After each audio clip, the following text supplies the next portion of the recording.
Why do we join groups? Many of us belong to multiple groups, like our family, friends, colleagues, classmates, and teammates, as well as our employer, university, neighborhood, and nation.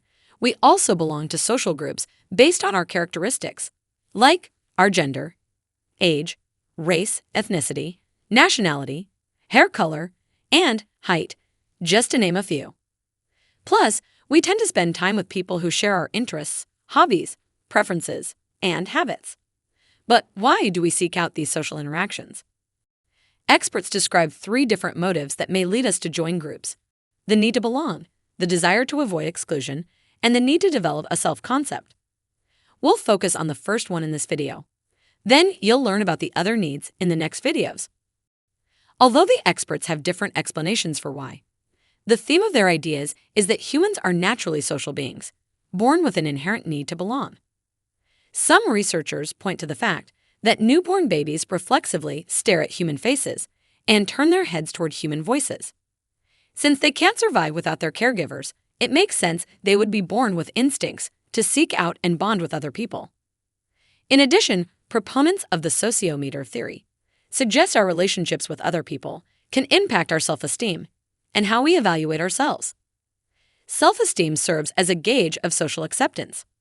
When we feel included, it increases. But when we feel excluded, it decreases. So, according to this approach, we're motivated to join groups because it helps protect our self-esteem. Evolutionary psychologists propose that over time the tendency to join groups became part of human nature as a means of survival. People who joined groups were more likely to live longer than people who remained socially isolated. By living in groups, our ancestors were able to find more food, better protect themselves from predators, and increase the likelihood that they mated and reproduced, which means passing on their genes to their offspring. Regardless of their perspective on the issue, researchers seem to agree that group membership fulfills an innate need to belong. As you might suspect, there are individual differences in terms of the number of relationships we seek out. Some people desire a large network of social ties, while others want only a few meaningful ones. Social capital is the extent to which we form these relationships.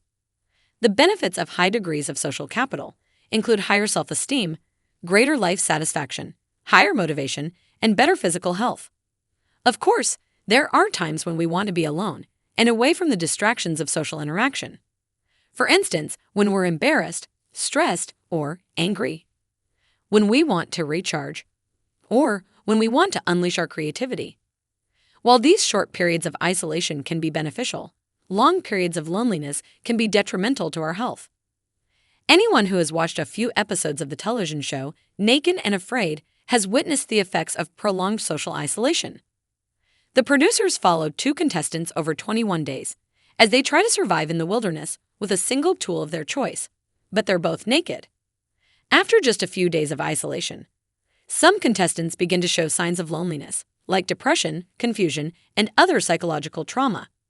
Many of the contestants who quit early do so for social reasons, not physical health, either because they miss their family and friends, or because they can't tolerate working with the other contestant. So, the research is clear: joining groups can help us live longer, happier lives.